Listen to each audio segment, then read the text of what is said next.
Great. Well, this morning I want to start with a well-known story to many of us of somebody who made a massive difference. Naaman, a name we're familiar with.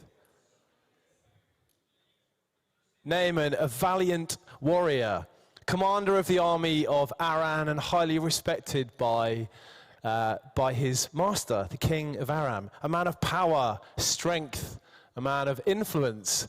The kind of person you would imagine is going to make a difference, right? Not in my talk today. That's not the person I am going to be talking about. In verse 2 of 2 Kings chapter 5, we learn about a young girl who isn't even named. And she's taken captive from Israel. And she is taken to be a part of Naaman's house. And she's the one who made a difference. The unnamed girl. A girl who makes a simple suggestion to her master's wife. And she simply says to him, if only my master went to see the prophet. If only he went to Elijah. And her little suggestion is what makes the chain reaction that leads to Naaman's healing, leads to Naaman exclusively devoting his worship to God, and then sending him back to some of the most powerful people in Aram with a proof that there is one God who has got power and life. This one little suggestion of a girl whose name we don't even know, and yet she changed a culture. This morning, I'm going to be speaking on the next part of the Fruitfulness on the Frontline series on molding culture, or moldy culture, as the kids have been saying. We're going to be talking about cheeses. Blessed are the cheesemakers, for those of you who enjoy Monty Python. But we're going to be thinking about how we can do things that try to bring out the best of where we are. Okay? Very much fitting in with the theme of what's been talked about thus far. On our front lines, those spaces and places where we're interacting with people who don't know Jesus. But I suppose the first question is, well, then what is culture? The Archbishop Derek Warlock is well known for saying that culture is the way things are done around here. We have cultures, handshakes, whether or not we sit with our elbows on or off the table, wedding rings, whether or not we give one kiss, 2 kisses, or if you're Dutch, you go for 3. And if you're Dutch this morning, do come and say hello.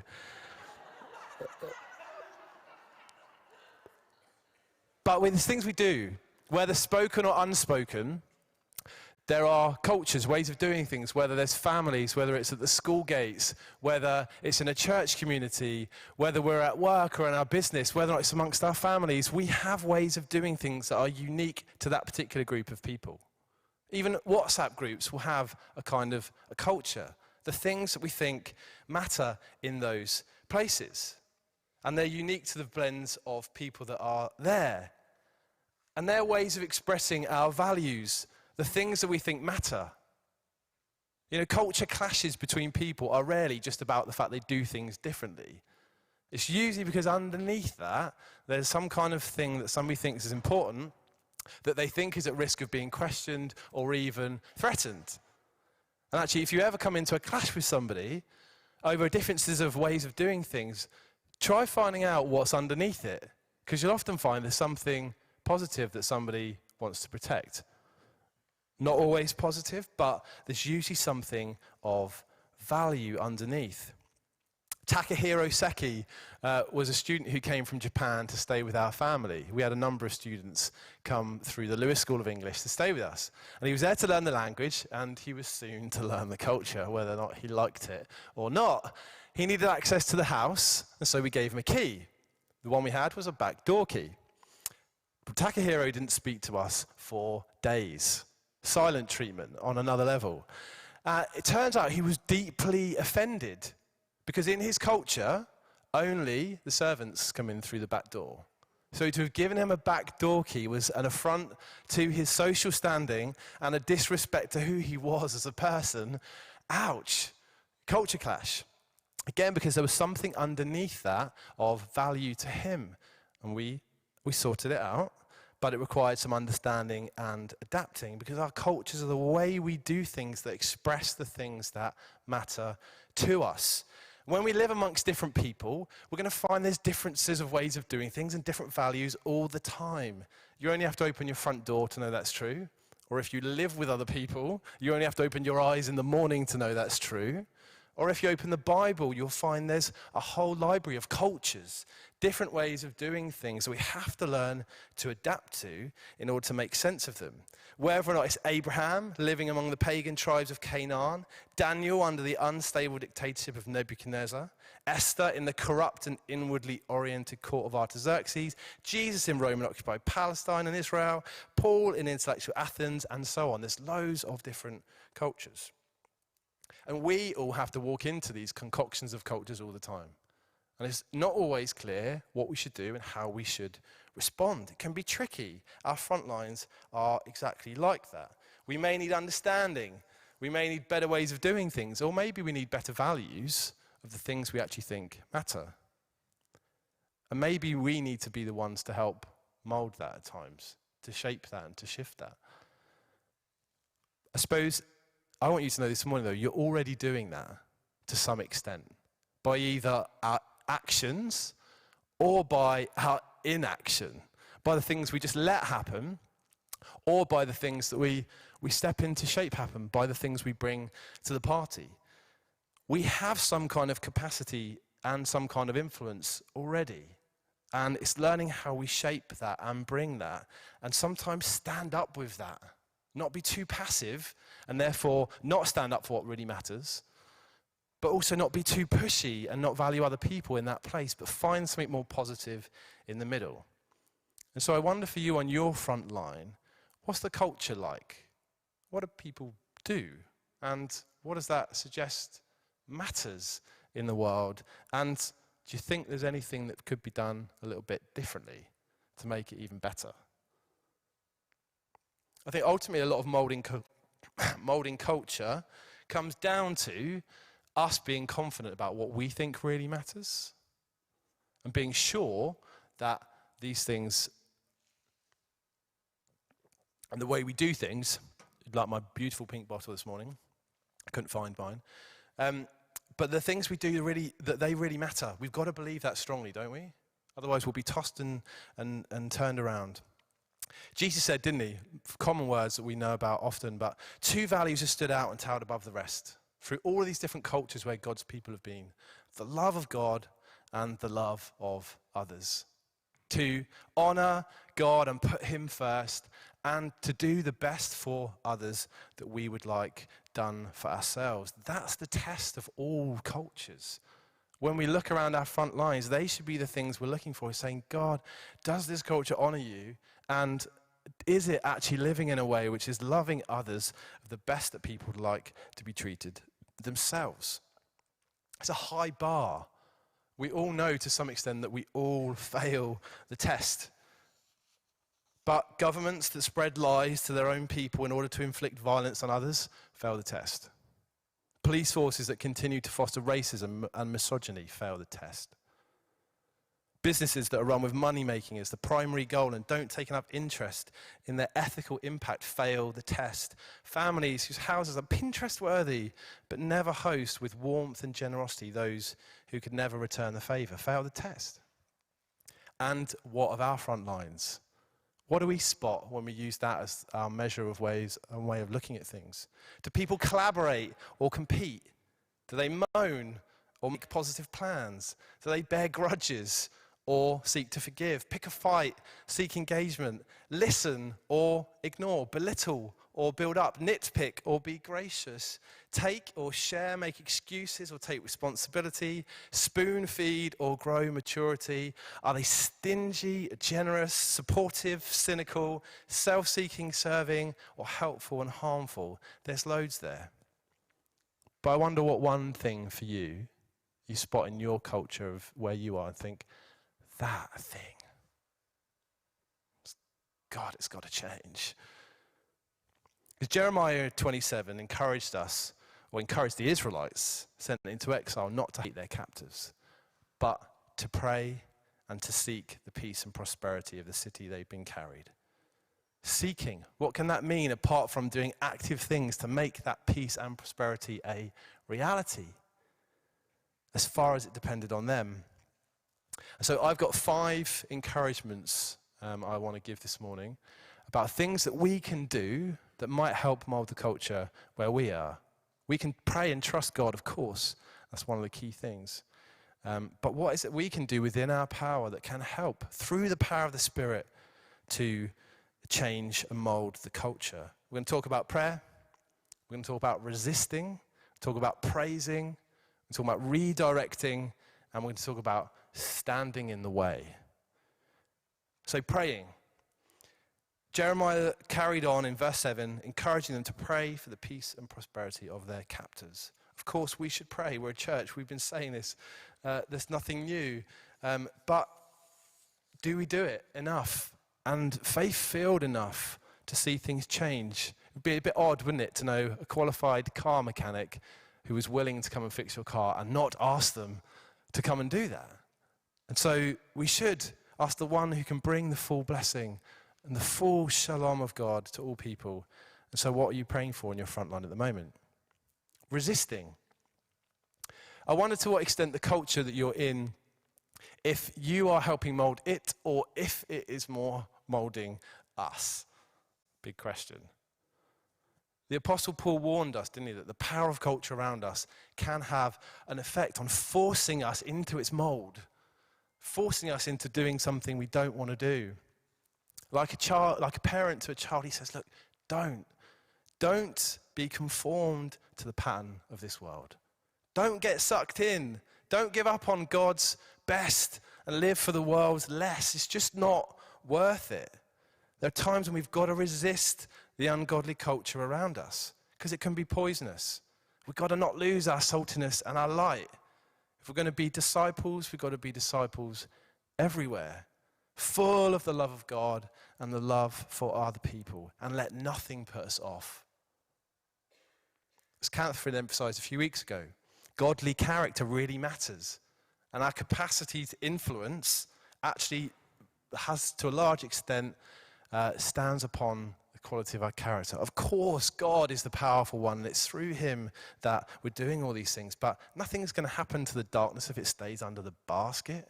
We've got to live in a way that means we can resist, and at times that can have a powerful influence on our cultures. It's a simple example, but I remember being at Flora's house when we had a youth barbecue a few years ago, and some of the people there started getting excited about telling ghost stories. And Flora was clearly not happy, and in that moment she had the guts to say, can we not, please? Like, I don't think that my parents are going to appreciate it. I really don't want that to be what we're doing here. And that changed the course of the conversation. People said, okay, all right, fair point. And that was actually something that then changed the culture. A simple story, but one I'm still telling today of some of the simple things where resisting can mold the culture. Praising. Secondly, what can we do to praise something on our front line? Paul said, don't conform to the pattern of the world, but he didn't mean that the world's got nothing good in it and that non-believers don't have goodness about their lives. There's stuff to praise. We all know that's true. And so maybe molding culture for you might mean praising and celebrating something, encouraging various aspects of your front line, strengthening the focus on what really matters, especially where it might become negative or prickly or bitter. Actually, what life can we pump into it? Could you go out of your way to praise somebody else on their promotion? What about praising somebody for their parenting style and something you love about that? What about telling stories about other friends who've done something that you thought was really admirable? What about arranging an unsung heroes thing at your workplace to praise those people's jobs who easily get overlooked? What about writing thank you cards consistently to your supermarket team to say thank you for their warm welcome when you're there? What positive praise could we share that changes the culture? Redirecting. Could we do something slightly differently that then might redirect the culture? Sometimes we've got to help divert people's attention from A to B. We've got to do something or say something that shifts the conversation. Sarah often talks about changing culture within the school and going into the staff room and changing the conversation by focusing on certain things, by bringing up certain conversations. It starts to breed something by doing that. And sometimes that might be to do something new. I wonder how we could warmly put something more positive on the map, on our front lines, that gives an opportunity for things to change. We're going to interview Carolyn Chart this morning because she's done a few things and been involved in a few things on her front line where something's redirected the culture somewhere more positive.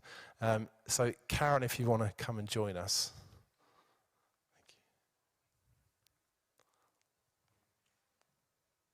Hello.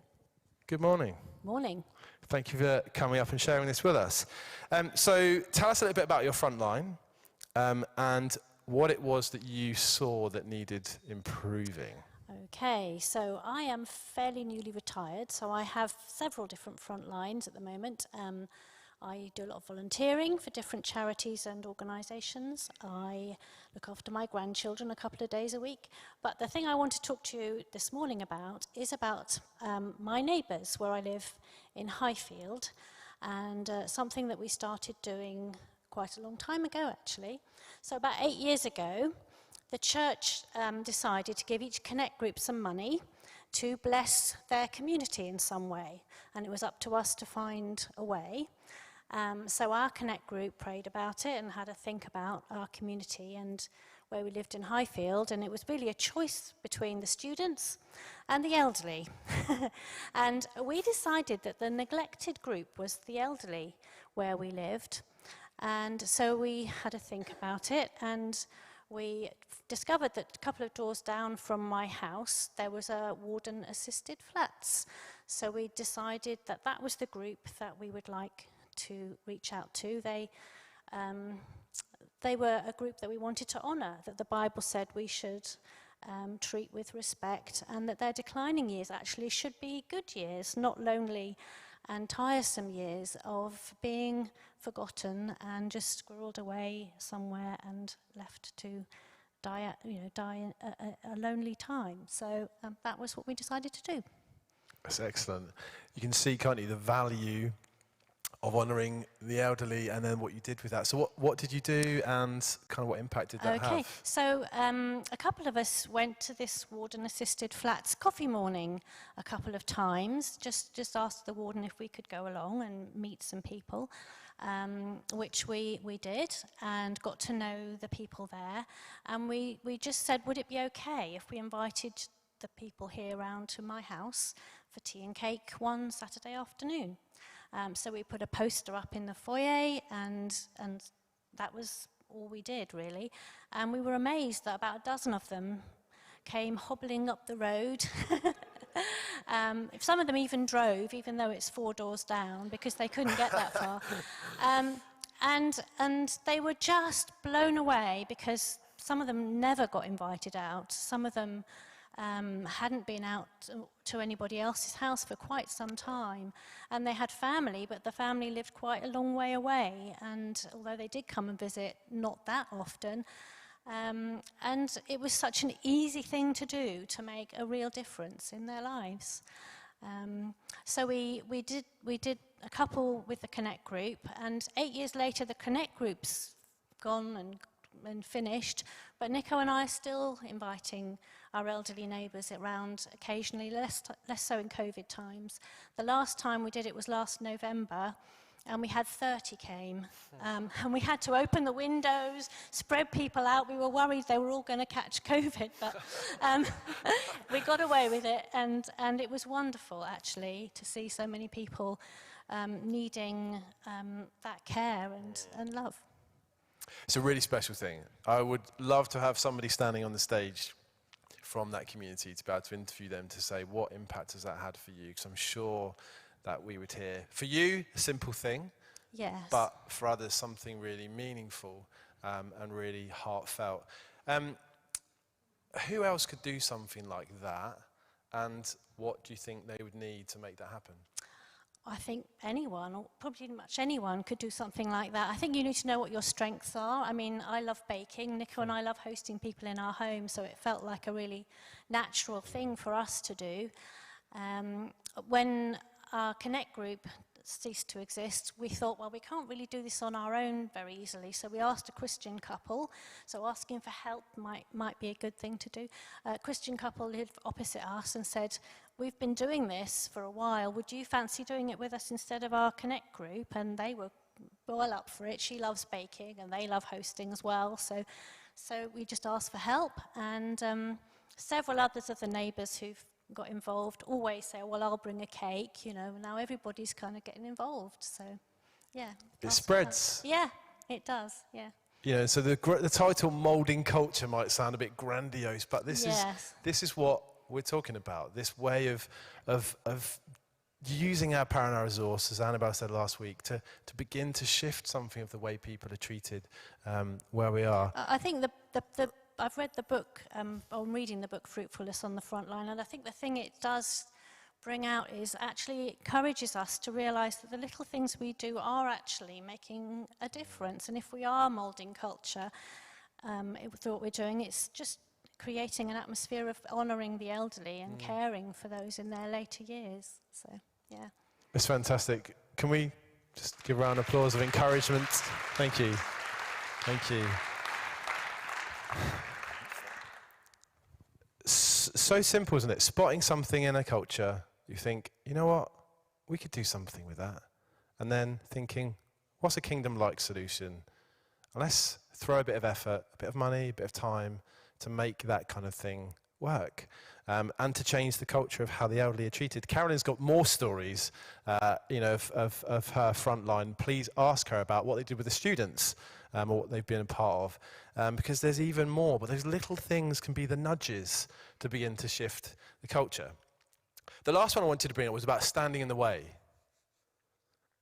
There might be times when you need to address something bigger, or you certainly feel is a bit of a bigger issue.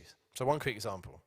A few years ago at Wilden, they organised a Pride Day to celebrate everything LGBTQ+, and in line with the charity Stonewall. The day was all set up with everybody going in non-school uniform, and all of the money that was being raised was going to Stonewall. Now, there were a few staff that had some legitimate questions and reluctances about the approach towards the day. What if a family or a student or a staff member didn't really want to either support Stonewall or had even questions and queries about some of the LGBTQ+ agenda, and they didn't want to give the money to this or weren't feeling comfortable about coming in non-school uniform? How would all that work? It felt like it was being quite forced on from above. All teachers had to pledge what we would do in a classroom and in our lessons that would champion all of LGBTQ+ as a broad brush stroke, which didn't feel necessarily what allowed people any kind of freedom to be able to respond.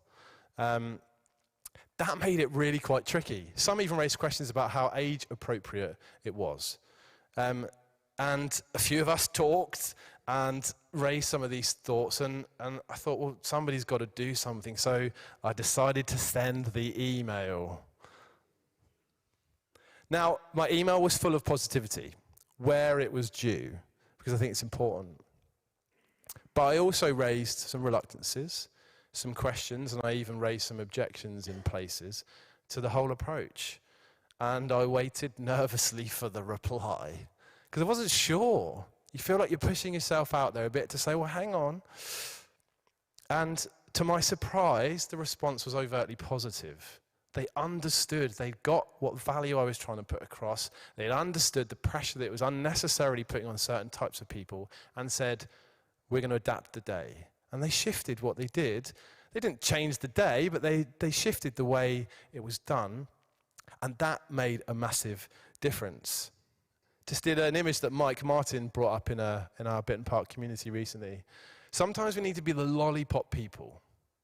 You got to step out into the road and say, stop, Or hang on, wait, you sure? And that's into the oncoming traffic, which may feel nervous, but sometimes we have to be willing to do that. It's not about just being negative and critical. Praise what needs to be praised. Offer positive, proactive solutions to go with that, rather than just, well, I don't like your day and you can stick it and I'm cross about this, or come up with some positive solutions. Be a blessing that offers the warm hand of working together alongside those critiques. It's not about imposing our ideas and opinions on people, but about inviting others to join a better story and to shaping that together, because cultures are shared. They're not one-person things. And so who can we get on board to help us to shape those cultures? So just a few final thoughts. Molding culture is not about being big and brash, the Naaman. It's not about bullying other people, of course, but lovingly, insensitively, and bravely helping the culture of our frontline move towards something more positive that honors God, yes please, and loves others wholeheartedly. Because that's where the blessing of God's full shalom is. That's where people will become most alive, in God and with one another. It's a treasure to lay hold of, and we've got to hold on to it strongly. We might be unlikely to change the culture overnight. It may take 8 years or more, but even the small things we do, like the girl in 2 Kings 5, may be the suggestions or the questions that actually are the seeds of change that could change the whole culture. So I wonder about your front line, where you meet people that don't know Jesus. What does it need from you? To resist? To pray more? To praise and encourage? To stand in the way? Or to redirect things a little bit in a more positive direction? We need to take those small steps to see God's peace and prosperity on our front lines for the glory of God and for the blessing of the world. So we're just going to take a moment to pray this morning. We'd like you to pray today together. I think it'd be great for us to take a moment to turn to those we're with or the people that we are sitting next to and just say, what can I pray for you on your front line? What's something you need to change? You think, this is not good. And pray for some solutions. Pray for some ideas. Pray for some courage, whatever it is you think you need, in order to shift that culture towards something more positive. And let's go out this week and make some of that happen.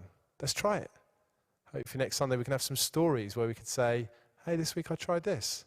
It's terrible. Don't do it. Or something more positive. So let's take a few moments. If you want to turn around, find somebody, include others who may not be involved with another group, and let's just take a few minutes to pray for and with one another.